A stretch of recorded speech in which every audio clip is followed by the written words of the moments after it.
आप सब श्रवण कर चुके हैं कि भगवान कालयवन को भगा करके मुचकुंद गुफा तक ले गए और मुचकुंद जी की दृष्टि पड़ते ही कालयवन जलकर भस्म हो गया और मुचकुंद जी ने भगवान की स्तुति की।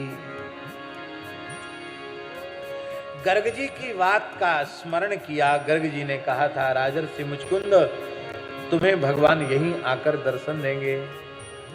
आज मुचकुंद जी समझ गए कि साक्षात भगवान चतुर्भुज नारायण भगवान पधारे हैं। भगवान ने अपना परिचय दिया कि हे राजन, तुम जो पूछ रहे हो कि हे महापुरुष आप कौन हैं, आपका तेजोमय स्वरूप हम देख नहीं पा रहे हैं, हमारी आंखें चकाचौंध आ रही हैं, आप अपने स्वरूप का परिचय दें। तो प्रत्याह प्रहसन वाण्या मेघनाद गंभीरया, मेघ के समान गंभीर वाणी में भगवान ने कहा कि हे प्रिय मुचकुंद, मेरे इतने जन्म हैं, इतने कर्म अर्थात लीलाएं हैं और इतने नाम हैं कि दूसरा तो कोई उनकी गणना कर ही नहीं सकता। मैं सर्वसमर्थ परमात्मा हूं। कोई मुझसे कहे कि आप अपने नाम गुण कर्म की गणना करके बतावें, भगवान कहते मैं समर्थ होता अभी अपने नाम रूप लीला के माने सांगोपांग वर्णन करने में मैं समर्थ नहीं हूं। इतनी अनंत लीलाएं हैं। जन्म कर्मा विधानानि सन्ति मिंग सहस्रशः न शक्यन्तेऽनुसंख्यातुम् अनंतत्वान्मयापि। अनंत होने के कारण मैं भी उनका वर्णन नहीं कर सकता। भगवान कहते हैं कि यद्यपि ये संभव नहीं है कि पृथ्वी के प्रत्येक रजकण की गणना हो सके, पर हो सकता है कोई ऐसा सामर्थ्यवान व्यक्ति आ जाए जो धरती के प्रत्येक रजकण की गणना कर सकता हो। संभव है, किंतु मेरे अवतार और मेरी पवित्र लीलाएं, मेरे पवित्र नाम, उनका वर्णन कर पाना संभव नहीं है। भगवान के अभिन्न परिकर शेष जी हैं। शेष, शेष माने क्या होता है? शेष माने जो बाकी बच जाए उसको शेष कहते हैं, बाकी रह जाए उसको शेष कहते हैं। इतने से इतने में घटाया तो इतना शेष रहा, जो बाकी रह जाता उसको शेष कहते हैं। संपूर्ण सृष्टि के विलीन होने के बाद भी ब्रह्मा जी भी विलीन हो जाते हैं, उनकी बनाई संपूर्ण सृष्टि विलीन हो जाती है, पर शेष जी विलीन नहीं होते, शेष जी रहे आते हैं। सबके विलीन होने पर भी वे बाकी बच जाते हैं, इसलिए तो उनका नाम शेष है। इसलिए पंचम स्कंध में जहां शेष जी का स्तवन किया गया है, उन्हें सनातन परमात्मा कहा गया है। सनातन शब्द का अर्थ है सदा भवत् सनातन, जो सदा सर्वदा एक जैसी अवस्था में रहे उसे सनातन कहते हैं। शेष भगवान के 1000 मुख हैं, प्रत्येक मुख में 2-2 जिह्वाएं हैं और उनका नाश तो होता ही नहीं, वे तो शेष हैं। और प्रतिदिन 1000 नए नामों का स्मरण करते हैं। रोज एक सहस्त्र नामावली, नई नवीन सहस्त्र नामावली रोज पढ़ते हैं शेष जी। बाकी समय पुरानी सहस्त्र नामावलियों का पाठ करते रहते हैं। कब से नए नए सहस्त्र नाम ले रहे हैं? कोई तिथि तारीख है? कब से ले रहे हैं और कब तक लेते रहेंगे? कोई समय का निश्चय है? आज भी शेष जी ने भगवान के नामों का, भगवान की लीलाओं का पार नहीं पाया है। कौन भगवान के नामों का, भगवान की लीलाओं का पार पा सकता है? ऐसी भगवान की लीलाएं हैं। भगवान बोले कि देखो, सनक सनंदन सनातन ये सनकादिक परमर्षिगण त्रिकाल सिद्ध जन्म और कर्मों का वर्णन करते हैं, पर वर्णन करते करते भी वे पार नहीं पाते हैं। पर फिर भी तुमने पूछा है तो मैं तुम्हें बतला रहा हूं। पूर्व काल में ब्रह्मा जी ने धर्म रक्षा के लिए मुझसे प्रार्थना की थी, तब मैंने ब्रह्मा जी की समाधि में प्रकट होकर उन्हें आश्वासन दिया था, और उसी आश्वासन को पूर्ण करने के लिए इस समय 28वीं चतुर्युगी के द्वापरांत में वसुदेव ग्रह में मेरा अवतरण हुआ है। तस्यापत्यम वसुदेवस्यापत्यम वासुदेवः, वसुदेव का पुत्र होने से अपत्य अर्थ में अण प्रत्यय हो जाता है, आद्यच की वृद्धि हो जाती है तो वासुदेव शब्द बन जाता है। वसुदेव का पुत्र होने से लोग मुझे वासुदेव कहते हैं। दूसरा अर्थ है सर्वभूत निवासोसी वासुदेव नमोस्तुते, सभी प्राणियों में निवास करने के कारण भगवान को वासुदेव कहते हैं। भगवान ने संक्षेप में अपनी लीलाओं का वर्णन किया और कहा कि देखो अभी अभी कालनेमी असुर का संहार मैंने कर दिया, जो कंस के रूप में उत्पन्न हुआ था। प्रलंब आदि असुरों का मैं संहार कर चुका हूं, और अभी अभी कालयवन आया था जो आपकी तीक्ष्ण दृष्टि पड़ते ही जलकर भस्म हो गया। हे राजर्षे, सोहम तवानुग्रहार्थम गुहामेतामुपागतः प्रार्थितः प्रचुरम पूर्वम त्वयाहं भक्तवत्सलः। तुम्हारे ऊपर परम कृपा करने के लिए ही मैं इस गुफा में आया हूं, क्योंकि पूर्व काल में तुमने मेरी शरण ग्रहण करके मेरे दर्शन की इच्छा व्यक्त की थी। मैं भक्त वांछा कल्पतरु हूं, भक्त की कोई अभिलाषा अपूर्ण नहीं रहने देता, इसलिए मैं तुम्हें दर्शन देने के लिए आया हूं। ये बात सबकी समझ में आएगी नहीं, लेकिन एक बात हम बड़ी प्रामाणिकता से कह रहे हैं, प्रतिज्ञा पूर्वक कह रहे हैं। यदि कोई भाग्यशाली जीव ऐसा निर्णय कर ले कि मेरे शरीर से प्राण तभी निकलेंगे जब भगवान का मंगलमय स्वरूप मेरे नेत्रों के समक्ष प्रकट हो जाएगा, ऐसा संकल्प यहां से नहीं महाराज जी, यहां से हृदय से पक्का संकल्प कोई कर ले तो भले ही उसके जीवन में कोई विशेष साधन न हो, उसके मृत्यु के क्षण में भगवान उसके नेत्रों के सामने अवश्य होंगे, इसमें संदेह नहीं।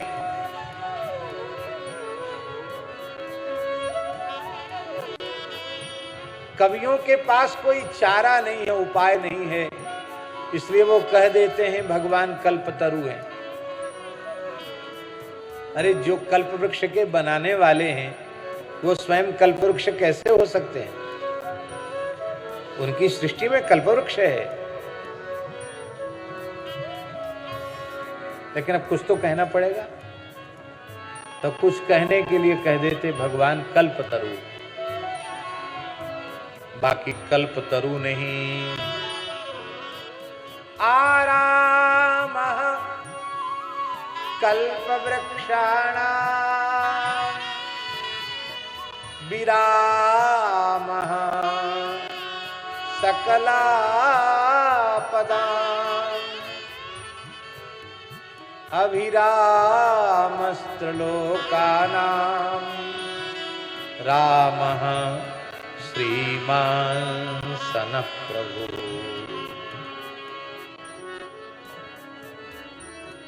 कल्प वृक्ष नहीं है, कल्प वृक्षाणाम आरामः, आराम माने उद्यान। भगवान तो कल्प वृक्षों के बगीचे हैं, उनका रोम रोम कल्प वृक्ष है। तुम्हारे मन में कल्पना थी, मैंने उसे पूर्ण कर दिया। कल हमने कहा था कि द्वारिका लीला में सबसे पहली स्तुति जो मुचकुंद स्तुति है, बहुत ही प्यारी स्तुति है, क्या कहना। मुचकुंद उवाच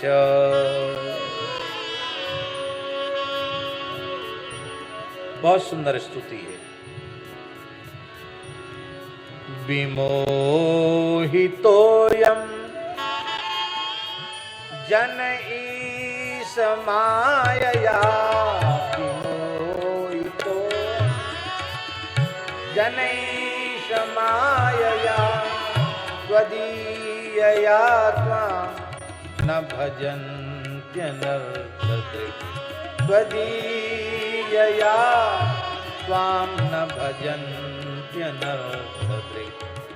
सुखाय दुःख प्रभवेषु सज्जते, सुखाय दुःख प्रभवेषु सज्जते। गृहेषु योषि पुरुषश्च वञ्चितः, गृहेषु योषि पुरुषश्च वञ्चितः, गृहेषु योषि पुरुषश्च वञ्चितः, गृहेषु योषि पुरुषश्च वञ्चितः।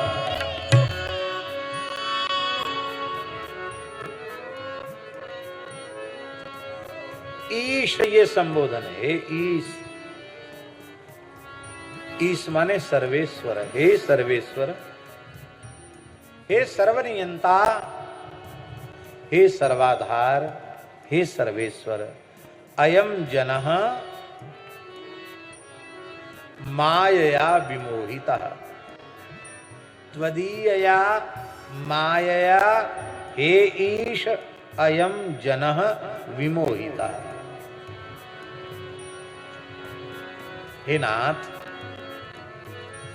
ये संसार के जो प्राणी है ना, जगत के जीव, ये संपूर्ण जगत के प्राणी आपकी माया से अत्यंत मोहित हो रहे हैं।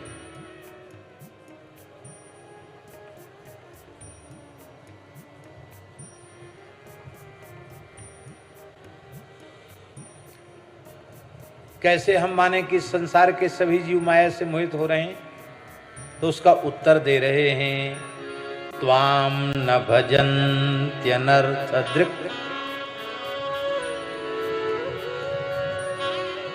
आपका भजन नहीं कर रहे हैं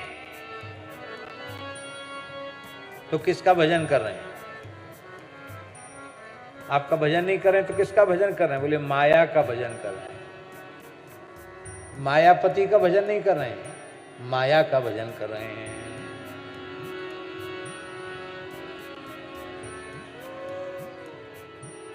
माया को सब जग भजे, माधव भजे न कोई।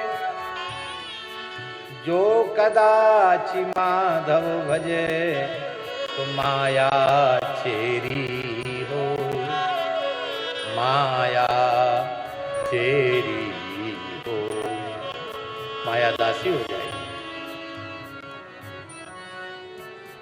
ये आपका भजन क्यों नहीं कर रहे हैं? देखिए, एक एक शब्द बड़ा अद्भुत है। अनर्थ दृक्। दृक् माने दृष्टि। इनकी जो दृष्टि है वो अनर्थ पर टिकी हुई है। इनकी दृष्टि अनर्थ पर टिकी हुई है, इसीलिए ये आपका भजन नहीं कर रहे हैं। और अनर्थ पर दृष्टि भी इसलिए टिकी हुई है क्योंकि आपकी माया ने इनकी बुद्धि को ठग लिया है। अनर्थ दृक्। ये अनर्थ क्या है? अनर्थ की परिभाषा जानने के लिए हम लोग आदि शंकराचार्य भगवान के पास चलें। आदि शंकराचार्य भगवान कह रहे हैं, अर्थमनर्थम भावय नित्यम, अर्थमनर्थं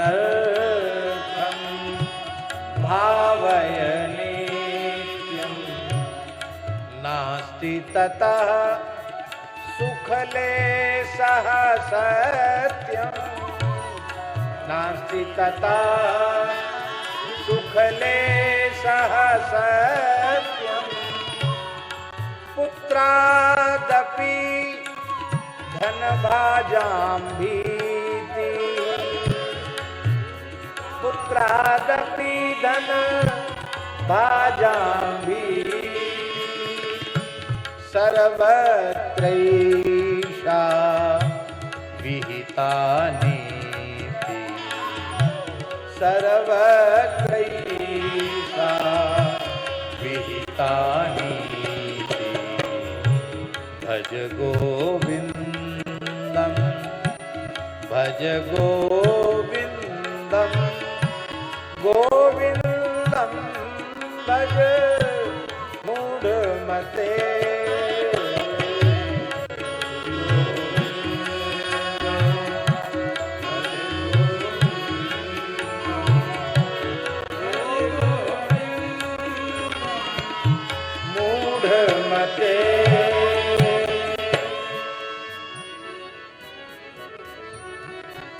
क्या करें हम लोग अपने महापुरुषों का नाम तो लेते हैं, उनकी बात ठीक से मानते नहीं।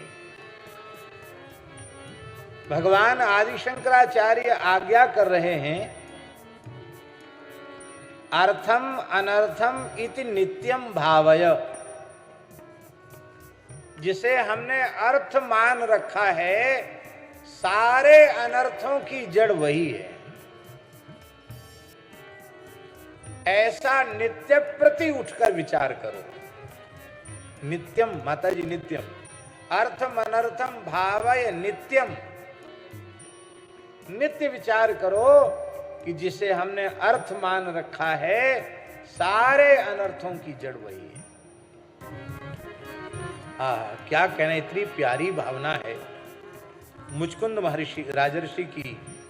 इसलिए वो कहते हैं कि लब्ध्वा जनो दुर्लभमत्र मानुषम लब्ध्वा जनो दुर्लभमत्र मानुषम कथंचिदव्यंगमयत्नतो नभो कथंचिदव्यंगमयत्नतो नभो पादारविन्दं न भजन्त्य सन्मतिं पादारविन्दं न भजन्त्य सन्मतिं गृहान्धकूपे पतितो यथा पशु गृहान्धकूपे पतितो यथा पशु गृहान्धकूपे पतितो यथा पशु गृहान्धकूपे।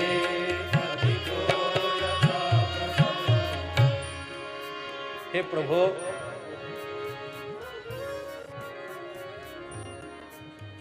हे अनघ, भगवान का संबोधन है अनघ। हे निष्पाप परमेश्वर,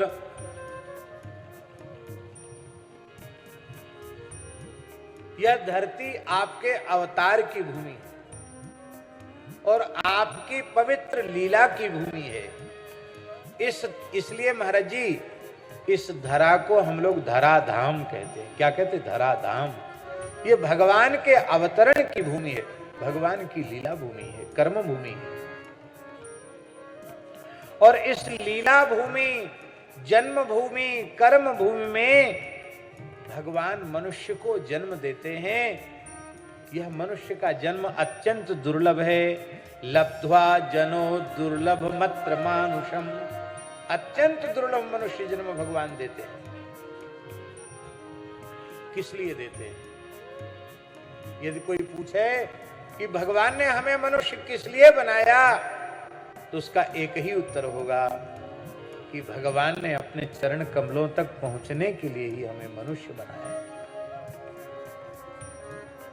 खाना पीना, सोना, भोगना, संतान उत्पत्ति करना, ये क्रियाएं अन्य शरीरों से भी संभव हैं, भगवत प्राप्ति केवल और केवल मानव शरीर से ही संभव है। भगवान ने अपने चरणों तक पहुंचने के लिए हमें मनुष्य बनाया है। ईमानदारी से सोचो, जिस लिए भगवान ने हमें मनुष्य बनाया था उस दिशा में हमने कितना साधन किया है, उस दिशा में हमने कितना प्रयत्न किया है।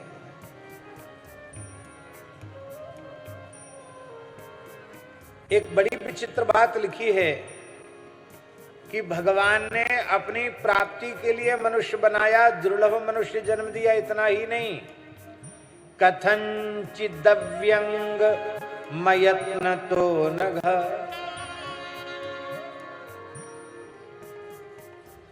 भगवान ने हमें मनुष्य बनाया, इसके लिए हमने कोई यत्न किया था, कोई साधन किया था? कबहू की करी करुणा नर देत ईश बिनु हेतु सने, साधन धाम मोक्ष कर द्वारा, पाय न जेहि परलोक संवारा, पाय न जेहि परलोक संवारा, पाय न जेहि परलोक संवारा।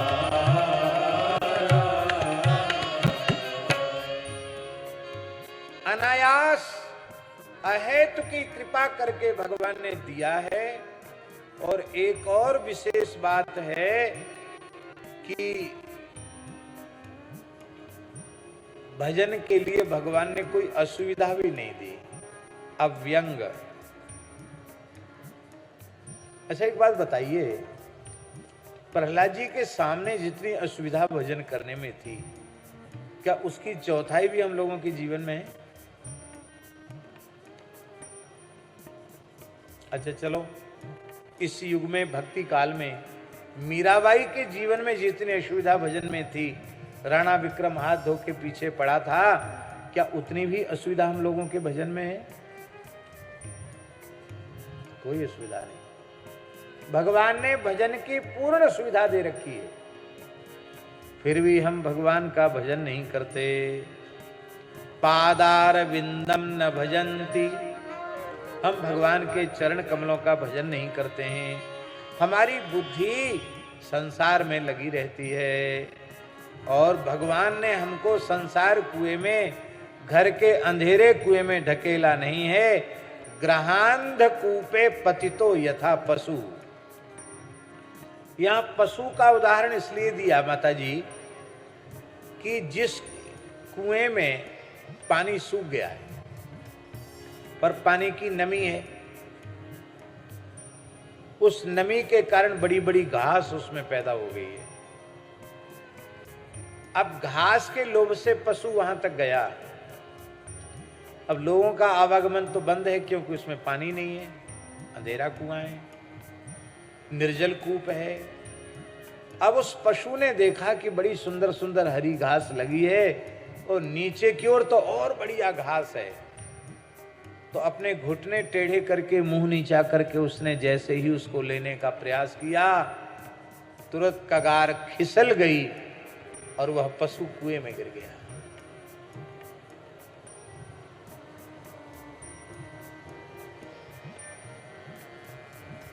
यहां मनुष्य को पशु क्यों कहा? जैसे तृण के लोभ में उस जानबूझकर वह पशु अंधेरे कुएं में गिरा है, इसी तरह से विषय सुख के लोभ में यह मनुष्य संसार के अंधेरे कुएं में गिरा है, इसलिए उसे पशु कहा।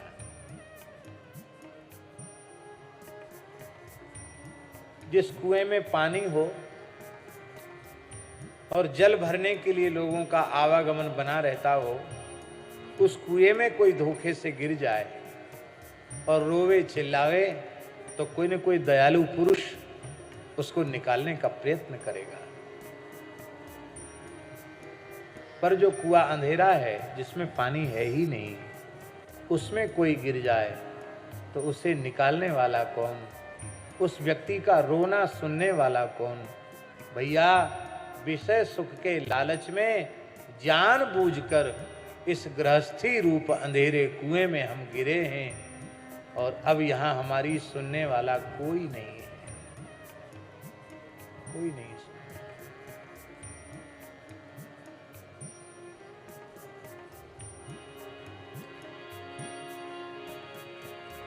आप कहो भी तो लोग आपको डांट देंगे, अरे कर्तव्य सबसे बड़ा होता है, क्या घर द्वार छोड़ के कहां जाओगे? आशय यही है कि आप रो गाओ भी कि अरे भाई अब तो बहुत हो गया। इसलिए ऐसे नहीं होगा। तब कैसे होगा? तब कैसे होगा? परवश राज सुतहि नृप दीन्हा, परवश राज सुतहि नृप दीन्हा, नारी समेत गवन बन कीना, नारी समेत गवन बन कीना। ये कब होगा? जब पहले निर्वेद जगेगा। हो ये न विषय विराग, भवन बसत वाचोत्पन, हृदय बहुत दुख लाग, जन्म गयो हरि भजन बिना। इसके पहले नहीं।